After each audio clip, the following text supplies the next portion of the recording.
Olá, estamos aqui com mais um podcast. Eu, Rita Lengruber e Arthur Rodrigues. Vamos entrevistar hoje Renata Dias Gomes, uma convidada muito especial, por toda a sua trajetória. A Renata tem uma história muito grande com o esporte, com a dramaturgia brasileira, escreveu muitas novelas, é mãe, tem uma história como neta, enfim, vamos ouvir aqui a história da Renata Dias Gomes, que a gente quer ouvir com muito prazer. Uma história como neta é engraçado, né? Acho que todo mundo tem uma história como neto. Sem dúvida, sem dúvida. Não, mas é curioso isso, porque tem muita gente... Eu não tive contato real com os meus avós. Então, nem sei eu não tenho história com os meus avós, eu não tenho história com neto. Eu tenho uma história curiosa com os meus avós, porque... Só um parênteses aqui, para quem o sobrenome é meio óbvio, mas a Renata ela é neta do Dias Gomes e da Janete Claire, né? Um dos maiores dramaturgos E da Valdete e do Jaime também. Conta aí, Renata. Então, eu tive muito contato com os meus avós maternos, que são minha avó Valdete, minha avó Caribé, Jaime Caribé, e com meu avô Dias, pai do meu pai, Dias Gomes. Mas a minha avó mais próxima, a pessoa que eu sempre idolatrei, era minha avó Janete, que eu não conheci também. Então, a minha história como neta também é uma história como uma neta de alguém que eu não tive esse privilégio de conhecê-la. Eu sempre conheci a minha avó através das histórias que as pessoas contavam. Ela sempre foi, para mim, quase um personagem. E ela é uma avó perfeita porque ela é uma avó idealizada. A minha avó... Quando eu nasci em setembro, dia 12 de setembro de 83... Desculpa o momento egotrip, mas é o dia da minha avó também, porque a Renata agora vai falar de várias sincronias do universo que são muito incríveis. A minha mãe dizia pra mim que era um dia de mulheres muito fortes, porque é o dia do aniversário da Malu Mader e é o dia da Scarlett Moon. Gente, que lindo, não sabia disso tudo. Todas virginianas. E eu nasci dia 12 de setembro e minha avó já estava muito doente há alguns anos. Ela descobriu na verdade, não. Meu avô descobriu que minha avó tinha câncer logo após Pai Herói, ali em 79. Eles iam fazer uma viagem, ela teve um problema de saúde, internou. Ele ficou sabendo que ela tinha câncer e optou por não contar para ela, para que ela pudesse viver uma vida plena por mais tempo. E acho que a estratégia dele deu certo, com todas as dificuldades que depois... a gente pode fazer outros questionamentos sobre o que ele decidiu fazer, mas eu acho que realmente deu certo. A minha avó teve uma vida muito plena nesse final, escreveu várias novelas já muito doente. E ela tinha um desejo muito grande no final da vida. Em 83, acho que quando começa o ano, ela já estava bastante debilitada. Então, ela sabia que minha mãe estava grávida, então... Eu estava para nascer, ela tinha 2 grandes desejos, que era ver a neta e estrear a novela, a última novela. Que tem uma história famosa da teledramaturgia, que ela sempre escreveu sozinha a vida inteira. Nesse finalzinho, ela queria muito encontrar alguém para ajudá-la, e ela chamou a Glória Pérez, que até então não era uma autora. E a primeira coisa que ela falou para a Glória foi: eu não sei se eu chego ao final dessa novela, mas essa novela precisa chegar até o final. Então, ela queria me ver nascer, ver a novela estrear. E ela fez as 2 coisas com uma semana de diferença. Eu nasci dia 12 de setembro, a novela estreou dia 19 de setembro. Minha avó se internou logo depois e faleceu em novembro. E a Glória Pérez que tocou o resto da novela? A Glória Pérez tocou o resto da novela. Mas a minha avó deixou bastante coisa escrita. E a Glória fala que mesmo quando as pessoas achavam já que minha avó não escrevia, que já era ela, a minha avó... ditava os capítulos, ela escreveu até o finalzinho, até não conseguir mais. E aí, depois, a Glória Pérez terminou e seguiu com um legado lindo, né? Eu sempre acho que a Glória é a continuação. É a continuação mesmo de toda a história da minha avó. Ela pegou muito, ela criou um estilo próprio, a Glória é uma estrela de luz própria, mas ela pegou muito do aprendizado que ela teve com ela. Então, minha avó sempre foi essa personagem idealizada para mim. Eu cresci ouvindo as histórias, ela era muito próxima do meu pai. Meu pai era o filho mais novo, vivo. E ele foi o último a sair de casa. Ele tinha uma proximidade muito grande com ela. E eu cresci ouvindo essas histórias. E de pessoas que conviveram com ela. E fui criando uma imagem da minha avó. Claro. Porque eu tinha um apego muito grande para essa pessoa que me esperou nascer, esperou a última novela dela estrear. E ela, então, essa coisa da trajetória de neta é engraçada, né? Porque foi uma construção mesmo de uma trajetória de neta. E uma construção que no final, não sei se sua avó tá aqui ouvindo a gente, mas assim, você virou uma roteirista, né? Você tem seguido os caminhos dela também. Eu sempre quis ser escritora. Desde pequenininha? Desde muito pequena, eu sempre quis contar história. Eu sempre foi o meu grande desejo. Eu aprendi a ler e escrever muito nova. Com 4 anos, eu digo sempre isso, eu aprendi a ler e escrever para contar história, para poder escrever as histórias que eu queria contar. Não dá eu não consigo dizer se eu resolvi ser escritora por causa dos meus avós ou não. É uma decisão que eu tomei muito nova, eu sempre quis ser escritora, e é difícil você mensurar uma influência dessa, né? Por mais que não tenha uma influência direta, a influência tá ali, ela existe. Eu cresci indo ver as peças do meu avô, as estreias das peças do meu avô, os lançamentos dos livros. As novelas eu vi menos, porque quando eu nasci o meu avô já estava diminuindo um pouco o ritmo, né, de escrita de novelas. Mas eu ainda acompanhei, fui muita festa de lançamento de minissérie, de novela do meu avô. Então, não tem como entender o quanto isso influenciou uma criança. É lógico que influenciou, mesmo que eu não tivesse, na época, essa noção. Claro. Sim. Eu sempre falo que, assim, era um caminho muito natural para mim. Às vezes, quando a pessoa nasce numa família que não tem artistas, é difícil tomar essa decisão de ser artista. As pessoas ficam muito preocupadas, é um caminho, a vida incerta. A vida que às vezes é muito insegura, como é que você vai chegar lá?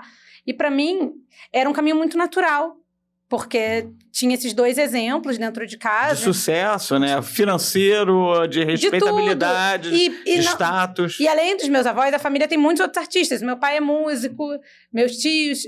eu tenho uma tia que é escritora, que é musicista. Tenho outro tio músico também. Então, a família tem muitos artistas. O meu primo mais velho é músico também. O filho mais velho dos meus avós. Então, todo mundo seguiu nisso. Depois, a minha tia... Eu tenho uma tia do segundo casamento do meu avô. Tenho 2 tias, mas uma delas também seguiu a carreira artística. Ela é escritora também. Então, pra gente, era um caminho muito natural. Então, é difícil mensurar, assim, a influência. Talvez não seja uma influência direta. Vou ser escritora porque minha avó era escritora. Claro. Mas era natural. Entrou. E devia ter uma presença da política ali muito forte também? Como é que era isso? Porque tem essa frase famosa, né, que circula aí do Roberto Marinho. Quando os comunistas cuidam. Que era ele falando do seu avô, que dos meus comunistas. Como não é que era só do meu avô, né? De vários comunistas que ele brigou. O Mário Lago foi preso durante uma novela da minha avó. E gravou, acho que uma semana, alguém gravava como dublê de costas e depois ele voltou. E todos eles não, mas vários dos antigos comunistas trabalharam dentro da Globo. E tem essa frase famosa, eu não sei até onde é verdade, até onde é lenda, mas ele sempre abriu espaço. Ele precisava dos comunistas dele, né? Então, sim, eram artistas muito talentosos que davam muita audiência. Sim, verdade. Então ele precisava deles. E da mesma forma, esses artistas também usavam da oportunidade que a Globo abria de plateia, né? Claro. Porque fazer teatro na época estava muito difícil, o teatro era extremamente censurado e, obviamente, a TV tem um alcance muito maior também. Então, para eles, que eram pessoas que acreditavam num teatro político, um teatro engajado, era muito interessante ter toda a plateia da TV Globo ali para conseguir falar com o público. Isso mesmo. Pois é. E aí, aí a menininha e tal, aprendeu a ler e escrever com 4 anos. E aí, você teve uma escolaridade normal? Você foi fazer faculdade? Como é que é a tua história aí? Eu tive uma escolaridade bem normal, mas durante muitos anos eu era boa aluna, eu tirava boas notas, mas eu não era uma aluna... exemplar. Aplicada, que estudava em casa, não, porque eu gastava a maior parte do meu tempo jogando vôlei. Ah, então vamos lá. Então, o esporte entrou na tua vida muito cedo também. Muito cedo. Eu sempre gostei de muito de esporte. E de qualquer esporte que você possa imaginar. Eu assisto bocha, sabe? Eu assisto qualquer esporte na televisão. E eu tinha que escolher um esporte para praticar. Como eu não gostava de coisa fácil, eu fui escolher vôlei, mesmo sendo muito pequena. Você mede quanto, Renata? 1,56 m. Você era um diferencial no vôlei também, né? Você se destacava pela estatura. Com certeza. E aí, no vôlei, como é que foi? Você chegou a ser federada? Você foi atleta? Eu fui federada há muito tempo. Eu comecei a fazer escolinha, mas desde o primeiro dia que eu entrei na escolinha, eu falava que eu queria ser atleta, que eu queria participar de competição. E aí eu fui. E eu acho que eu venci muito pela insistência. Porque eu não era uma atleta muito talentosa, nunca fui a primeira a ser escolhida. Mas eu era muito disciplinada, eu treinava muito, eu era boa de grupo e ajudava muito no treino. E acho que isso me levou a um sucesso relativo ali. Claro. Fui federada por muito tempo. Eu comecei a jogar pré-mirim, e eu parei no último ano de infanto, com 17 anos, e aí fui fazer faculdade. Eu parei quando entrei na faculdade. Hoje em dia, as faculdades têm muita atlética, tem muitos times universitários, na minha época tinha menos. Então, eu não consegui seguir quando entrei pra faculdade. E aí, eu fui estudar cinema. E aí, fui seguir. Eu sempre soube que o meu futuro era escrever novelas. Então, eu queria aproveitar ao máximo aquele tempo que eu tinha ali pra ser jogadora de vôlei. E foi o que eu fiz. Por que novela?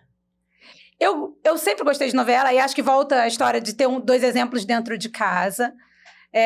Eu sou noveleira, eu assisto novela. Hoje em dia um pouco menos, porque eu tenho 2 filhos, tenho trabalho e tal, mas assisti muita novela na vida. Eu sou muito noveleira, eu gosto de novela.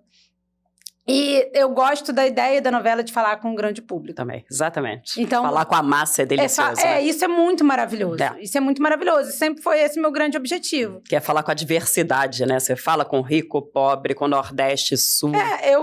Eu acho que a novela une o país. Porque é um produto que fala do Iapoca ao Chuí. Eu usar um clichê. Todo mundo assiste e tem as mesmas referências. Você falar com uma pessoa da nossa cidade que viveu no Brasil, ela vai saber... Se você fizer uma piada com Ruth e Raquel, ela sabe do que você está falando.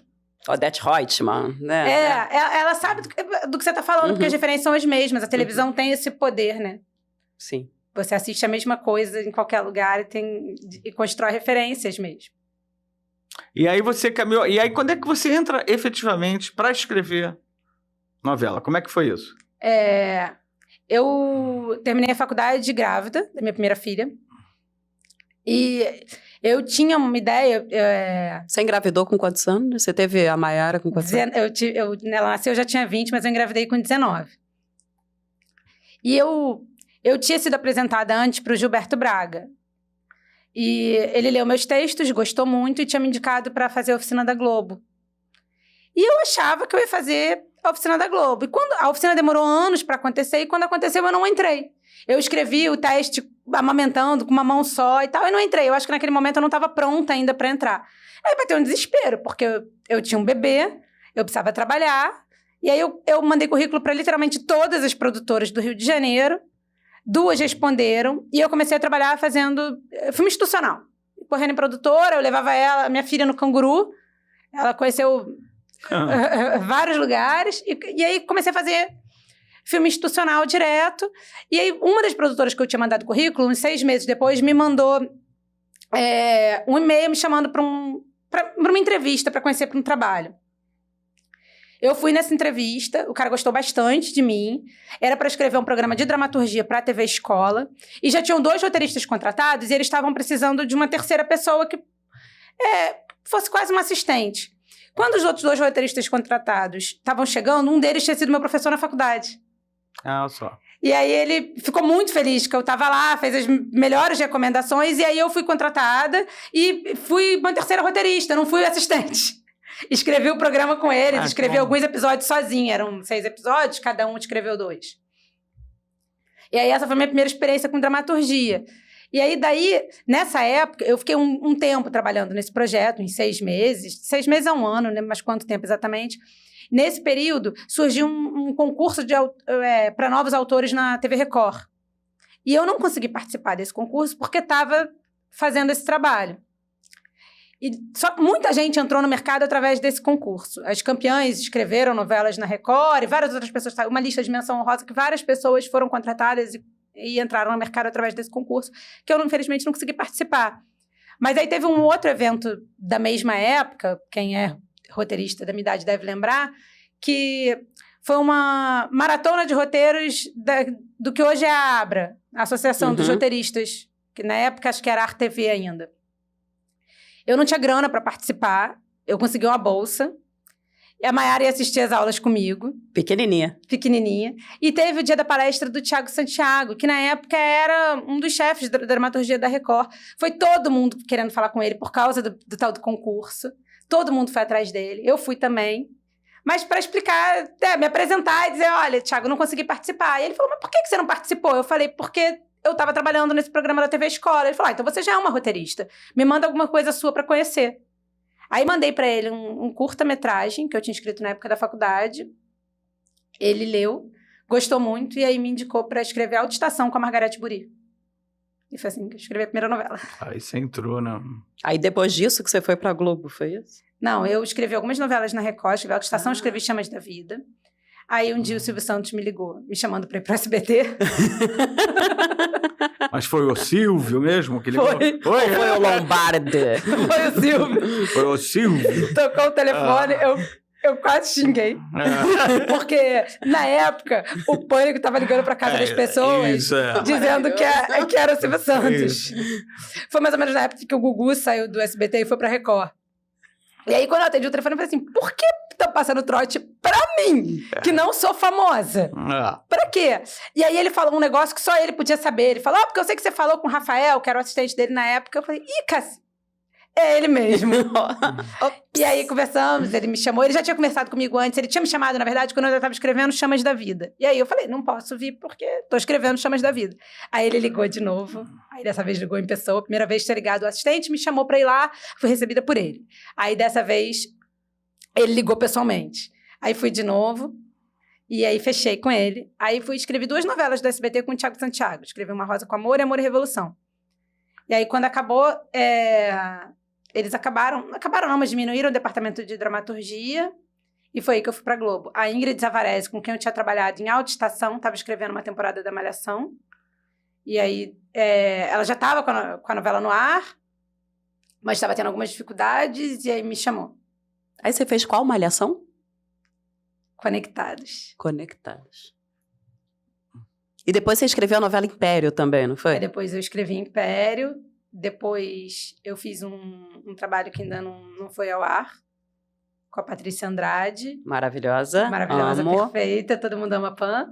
E depois escrevi Malhação Vidas Brasileiras com a Patrícia Moretson. Outra maravilhosa também. Outra maravilhosa. E depois fiz mais um trabalho autoral, que também ainda não foi produzido. E aí eu não sei se posso dizer o nome. Ai, adoraria que pudesse, mas não pode, porque esse trabalho ainda vai acontecer e é incrível, incrível. Eu também espero que aconteça, tenho muita expectativa. Esse trabalho é uma caixinha de Pandora que vem... Pois é, e aí? Aí e tua vida pessoal nesse meio termo, Tom? Você teve filhos?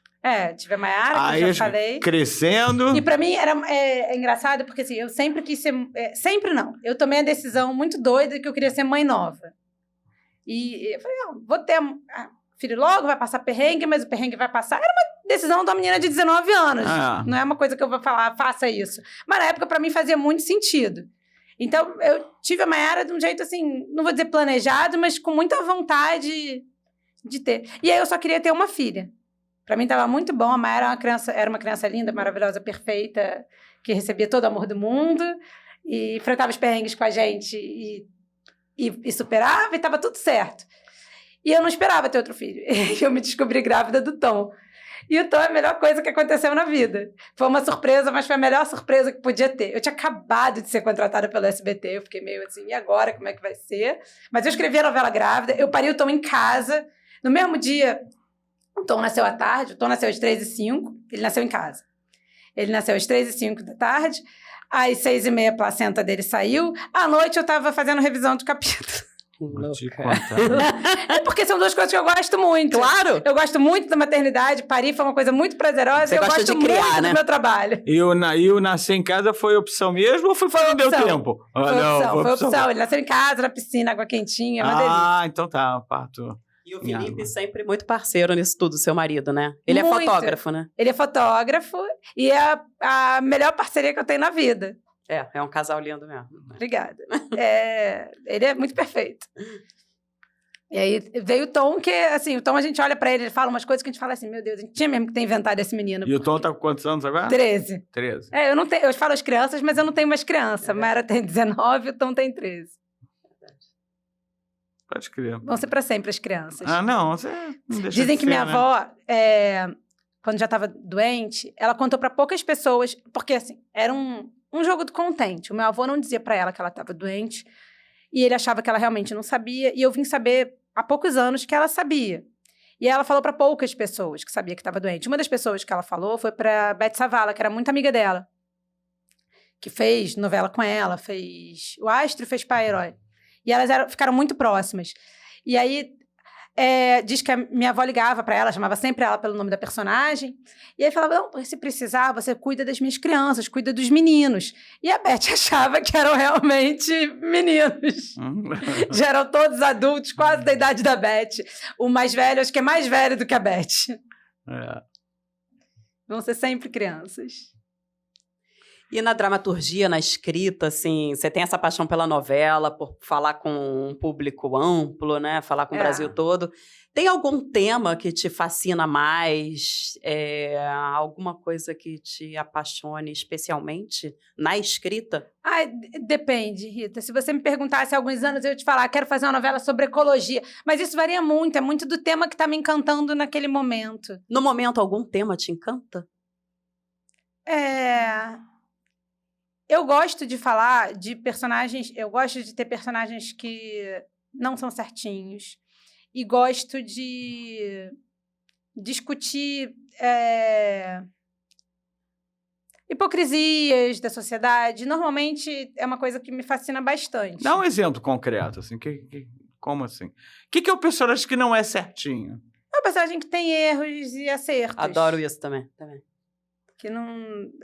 Ele pode... Que é o mais humanizado, né? Porque ele tem camadas tem contradições, né? Sim, sim.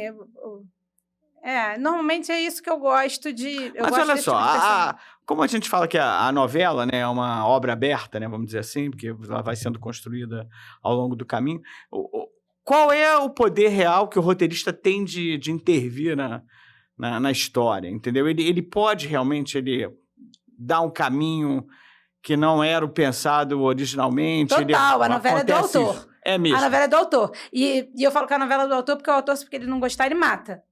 Eu já vi isso acontecer. Ele mata a novela. Não, ele mata o personagem.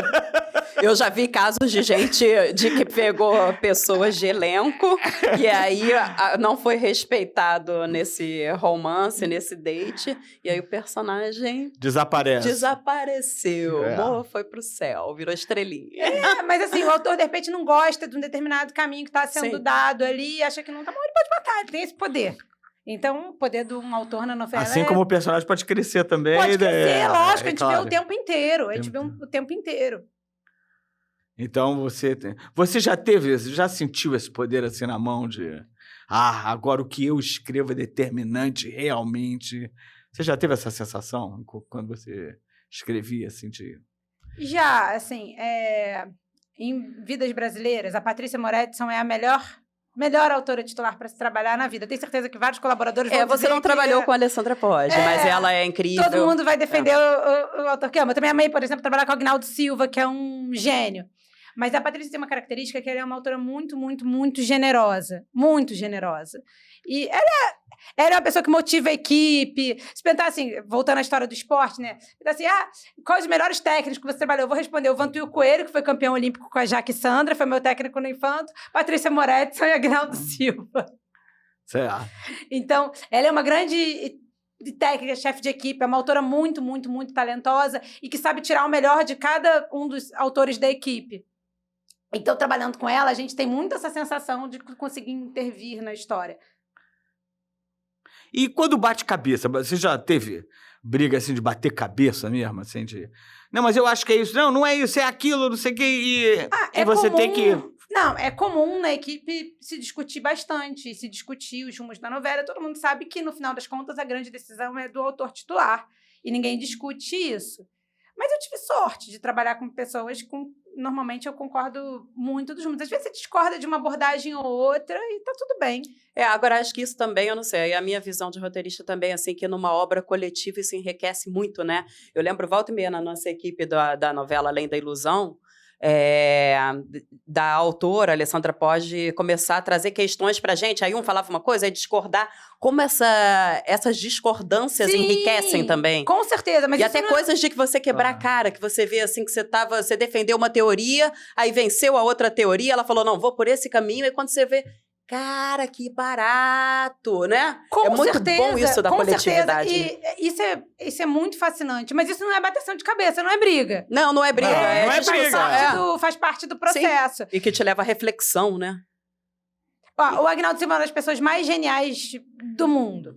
E Outro dia eu tava vendo um e-mail que eu mandei pra ele, na época a gente teve um problema muito sério, a Drica Moraes ficou doente durante a novela, durante o Império. Ela fazia Cora, que era uma vilã bastante importante na história, e ela ficou doente. E tinha que ser tomada uma decisão. Provavelmente eu, que tenho uma pegada muito realista demais, teria tomado uma decisão diferente da que o Agnaldo tomou. O Agnaldo substituiu a Drica Moraes pela Marjorie este Ano, que tinha feito a Cora quando jovem. E a aceitação do público ali foi uma coisa... Foi a melhor decisão que ele podia ter. Eu lembro que por um acaso, eu tava nos Estúdios Globo nesse dia. Eu tinha ido com o Zé da Silva fazer alguma coisa lá, não lembro o que era, e fiquei sabendo a notícia que a Drica não ia conseguir continuar lá. E aí surgiu a notícia, e a gente já sabia que ela estava doente, que talvez não pudesse continuar, mas surgiu a notícia que ela não ia continuar e que seria substituída pela Marjorie, eu fiquei sabendo lá. Na hora, eu levei um susto. E aí, eu fui de lá até em casa pensando. Quando eu cheguei em casa, eu já estava falando assim, cara, o Agnaldo é muito genial. E eu ainda falei para ele, assim, que eu acho que é a decisão que a minha avó teria tomado. E aí, tem uma passagem que acho que o Ferreira Goulart falava que eles eram imitadores, ele, meu avô, eles eram imitadores da realidade. A criativa contadora de histórias era minha avó. E eu acho que o Agnaldo está nesse mesmo lugar, sabe? Porque é uma coisa muito genial e que você tem que ter desprendimento de pudor para criar. Então é isso. Talvez eu não tomasse essa decisão. Não é uma bateção de cabeça, mas é um negócio que talvez não fosse uma decisão que eu tomasse pessoalmente, mas que ele tomou, e era uma decisão que, lógico, cabia a ele. E foi a parada mais genial que podia ter acontecido ali. Você sente solidão na escrita, nesses processos criativos? Eu, às vezes, me pegava escrevendo cena e batia uma solidão, dava vontade de estar numa sala fisicamente, né? É um trabalho solitário, né? A gente adora quando é dia de sala de roteiro, Isso. É dia de reunião, porque a gente vai tomar cafezinho, discute, e é ali que as ideias surgem. O trabalho, o dia a dia da escrita da novela, quando você tem que fazer 6 capítulos por dia, é um trabalho solitário. Mas, em compensação, eu estou sempre em casa com meus filhos, então Sim. tenho companhia o tempo inteiro. Sim. E eu tento sempre sair de casa, eu não gosto de me isolar. Tem muitos autores que acabam ficando muito isolados, porque o nosso trabalho é assim, né? A gente acaba ficando dentro de casa, precisa mesmo. Eu sempre faço muita questão de sair em algum momento, tomar um café na rua, ver pessoas, ver a vida acontecendo, tentar manter uma rotina de sair no final de semana. E como é que é conciliar, dar conta de um casamento, que a meu ver é muito maneiro, de 2 filhos que parecem tão autênticos, vocês têm uma marca familiar, de uma singularidade, de uma autenticidade, assim, sem idealizar a perfeição, tá? Mas como é que é conciliar isso? Você escreveu novela com o filho no colo, amamentando. Você acha que isso é uma habilidade mais feminina? Como é que é? E você acha que isso é uma coisa sua, que é ligada no 220? Não acho que seja uma habilidade feminina. Eu conheço vários autores homens que fazem o mesmo. Às vezes acaba sendo pra gente, mas eu tenho vários colegas que a esposa sai para trabalhar, eles são roteiristas e trabalham em casa e fazem isso, de dar conta de buscar o filho. Se você tá aqui, o Chico Soares, que trabalhou com a gente na Malhação, e que era sempre assim, preciso sair a hora tal, porque tem que buscar o fulano, a mulher dele tinha um trabalho fixo que não podia fazer isso, e era ele que fazia. Então, não acho que seja uma habilidade nossa, eu acho que muitas vezes as mulheres são obrigadas a desenvolver esse tipo de habilidade. No meu caso, definitivamente não é uma habilidade e eu nunca sei como eu consigo. Sempre que acaba uma novela e que a casa toma conta completamente de mim, a casa, os filhos e tudo, eu fico pensando assim, como é que eu fazia isso? Há uma semana atrás eu abri espaço para escrever 8 horas num dia. Ao mesmo tempo dá um vazio, eu não sei se você sente isso, mas dá um vazio de como eu vou viver sem isso agora. Dá um vazio enorme, Eu gosto nem de pensar nesse vazio. Dá um vazio enorme, acho que Aí, quando acaba, você passa alguns dias, né, que você respira e você fala, agora eu vou marcar médico, vou cuidar da vida. E isso dura poucos dias e você já está desesperado de novo, querendo começar outra história. Agora, eu tenho uma coisa que eu tenho a curiosidade pessoal mesmo. E essa coisa, o assédio de elenco para você fortalecer o personagem. Chega o ator e a atriz e fala, pô, dá uma força aí. Eu acho que... Rola isso? Olha só, eu escrevi muitas novelas como colaboradora. E eu acho que isso fica mais na conta do autor titular. Tem ator que vem em cima da gente, sim, óbvio, que tenta puxar assunto. Eu acho que é natural, todo mundo tá querendo ali brigar pelo seu. E eu sou muito honesta, porque também eu tenho um limite que dá pra ir ou não, né? Então, tá tudo certo.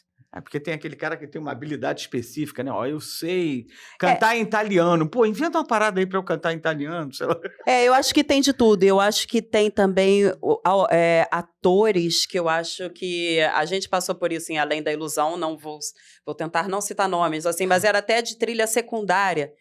E você via que e tinha da trilha principal também, mas que tinha uma compreensão do personagem, que assim, eu como colaboradora, a novela era da Alessandra Poggi, e assim, parecia que eles tinham entrado no coração dela para entender o que ela queria, e dado isso que você falou dos defeitos, não sei como você falou exatamente, de personagens que têm defeitos e são mais complexos, porque eles entravam numa camada de humanização desses personagens, que era além... É claro que a boa atuação estava explícita ali, mas era até mais do que isso. É como se eles tivessem essas camadas... faz uma força para aumentar aquele personagem. Isso rola, independente do ator vir falar com a gente, né? E a satisfação de você ver, caraca, você entendeu tudo. Era essa energia. E eu sempre falo que assim, assistir o capítulo faz parte do trabalho. Sim. Porque é isso, a novela tem as duas mãos, né? Você assiste no ar e aí você fala, caramba, aquilo ali é muito melhor no ar do que eu esperava, e aí você aumenta e... Hoje a gente vive muito essa época, assim, né, do Twitter, você fala uma besteira ou uma coisa que é mal interpretada, e aí isso já viraliza, isso toma conta. Tem muitos para o bem e para o mal, eu acho que é muito para o bem e para o mal. Tem muitos cuidados hoje, né, quando a gente escreve alguma coisa, não só em novela, mas uma crônica de jornal. Outro dia teve uma que aí eu recebi em vários grupos. Pessoas defendiam, ele não quis dizer isso, foi uma fala poética. Tem uma patrulha hoje, principalmente digital, ao vivo nem tanto, mas principalmente digital. Você acha que isso dificulta a escrita do roteirista por ficar talvez tão... tenso com o que o público pode comprar uma briga na rede social, o que pode você politicamente bebe da fonte correto. Da rede social? Eu adoro o Twitter, eu sou muito então twitteira. Então você muito bebe. twitteira. E eu acho que isso sempre existiu. A diferença é que isso agora chega muito mais rápido, em tempo real. Mas minha avó recebia cartas e cartas e cartas de leitores. Você acha que isso atrapalha ou ajuda? Eu acho que faz parte. Faz parte. Eu acho que faz parte do gênero. A novela é um gênero muito vivo. Como uma rádio AM, né? De troca muito direta, assim. É um gênero de troca muito direta. Agora ela ficou mais próxima e mais rápido. Porque a gente pode acompanhar ali no Twitter e saber o que estão pensando, o que estão achando. Mas sempre existiu. Sim. Novela é isso, né? Aquilo que de repente vai dar uma manchete no jornal no dia seguinte. Não, mas é isso que é a questão, porque a gente tá falando de Janete Claire aí. Aí Janete Claire é fogo, né? Porque você não viveu, mas Janete Claire, pô... A novela não tá bem, não tem problema não. Inventa aí um negócio aí. Ela pegava e inventava um negócio completamente louco. E que dava certo. Que dava certo. Aí a coisa, o povo ia loucura, Sabe quem entendeu? eu acho que faz isso brilhantemente? O Valci Carrasco. Também acho. Ele é brilhante em entender o que o povo tá querendo ver. E ele é capaz de repente, esse lado aqui da novela não tá dando certo, aquele ali é que tá, e ele vai lá... E ele banca muito ver o circo pegar fogo, né? São pessoas que botam o circo pegar fogo. Eu acho incrível e inventa bota aí, bota um assassinato aí, entendeu? Ela inventava um assassinato que descia de paraquedas na história, mas descia de paraquedas e aí funcionava.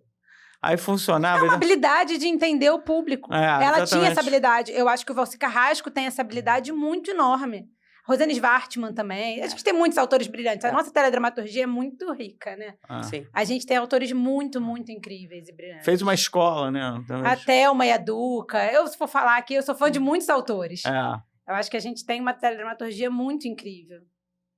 É, isso mesmo. Bem. Gente que gosta de novela, que entende a novela, né? Eu tô parando pra pensar aqui, tem tanta memória, assim, entendeu? Que é fogo. Pois é. A gente...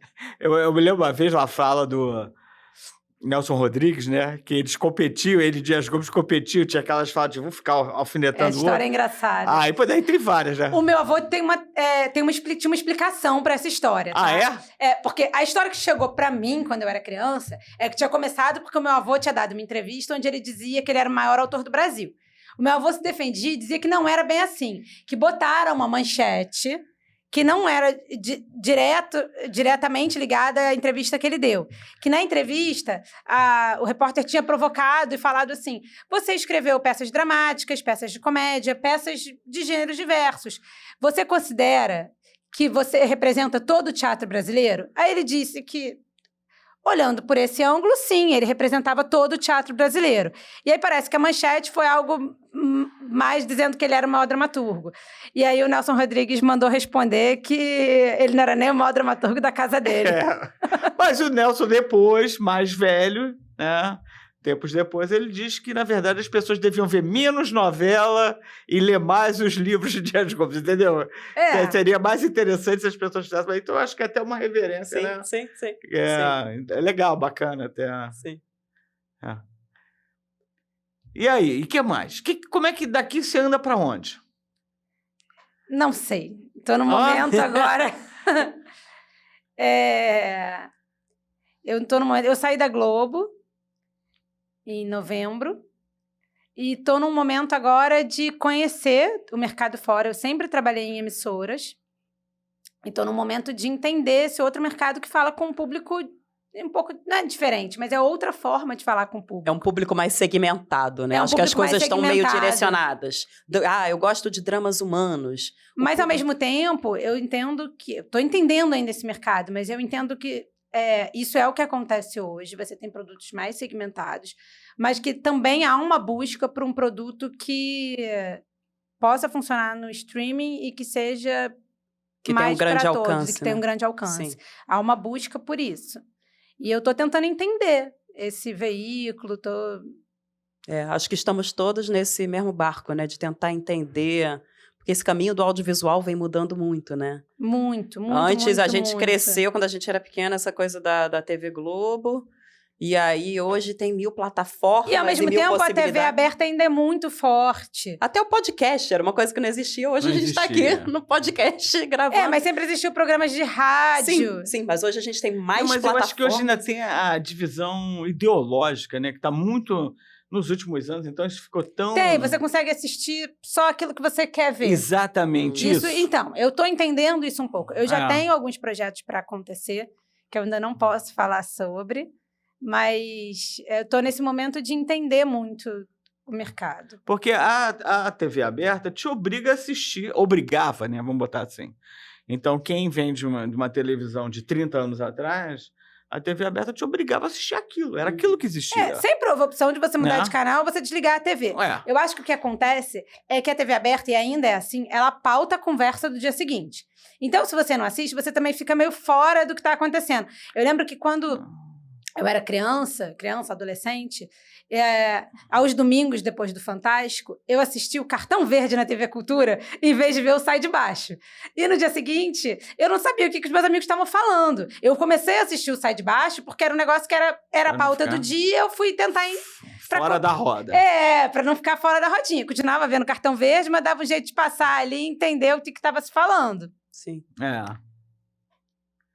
Pois é, e essa divisão ideológica é exatamente isso também. As pessoas tendem a assistir mais o que elas querem, né? Sei lá, vão encontrar... E elas encontram um nicho, né? Porque mesmo, porque eu acho que aí vem a coisa das plataformas, das redes, você consegue encontrar esse público, não vai ser na escola no dia seguinte, mas você consegue encontrar nas próprias redes o público que está vendo, são as bolhas, né, da internet. Sim.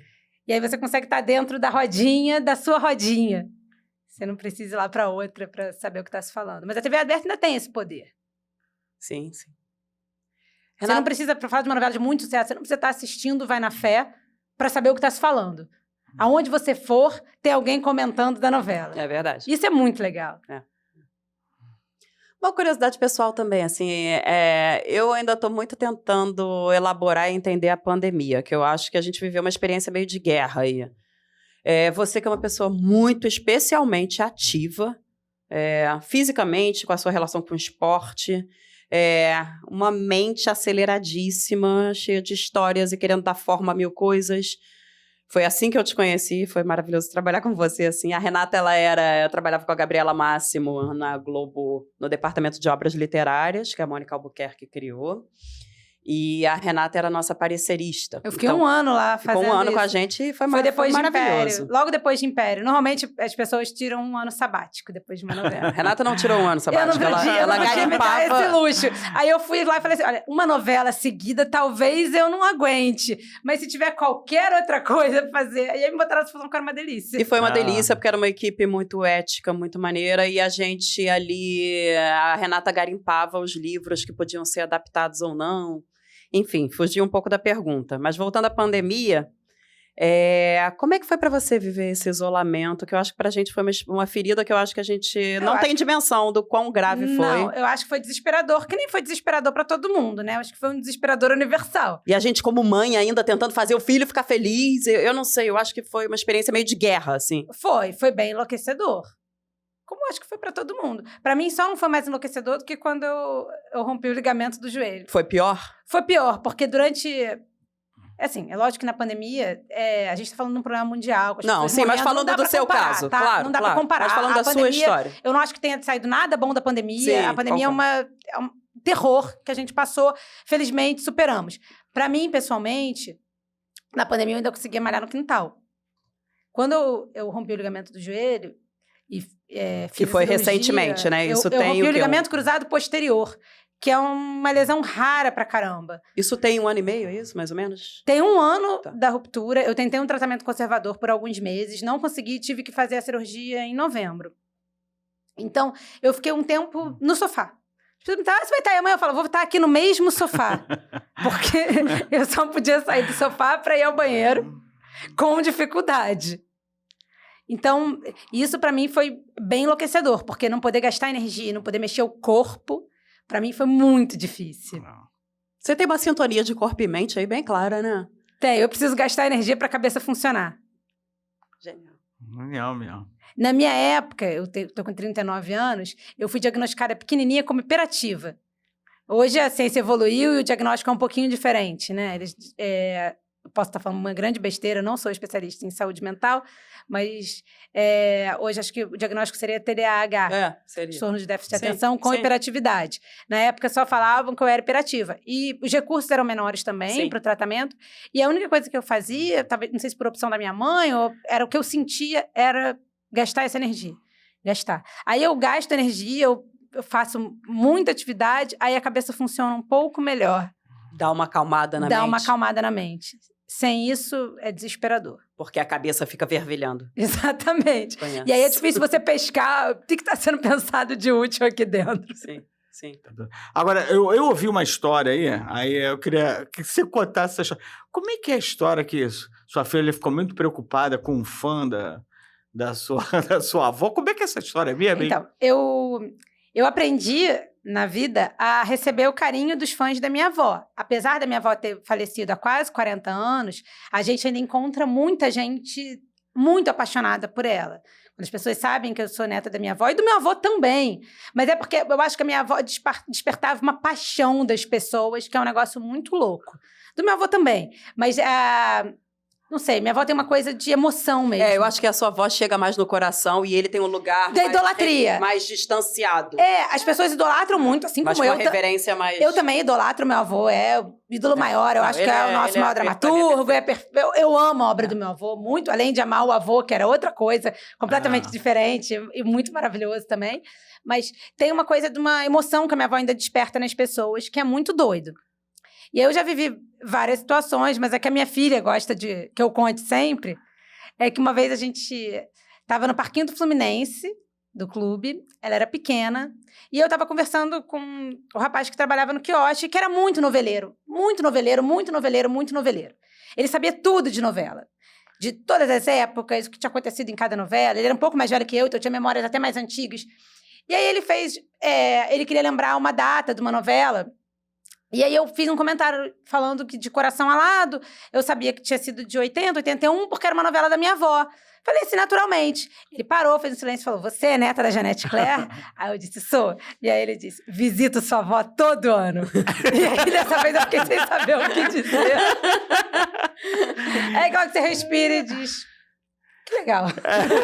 Quer dizer, tomara que seja legal? Não sei como ela tá. Não, aí ele contou que Não, a família dele não é do Rio. E a sua filha quase teve um troço. A minha filha quase teve um troço. É. Ela lembra essa história até hoje com um certo medinho. Ele contou que ele não era do Rio e que toda vez que a família dele de fora vem visitar, ele faz muita questão de levar lá pra visitar a minha avó. Olha só que... As pessoas têm relações diferentes Claro, com isso, que né? loucura.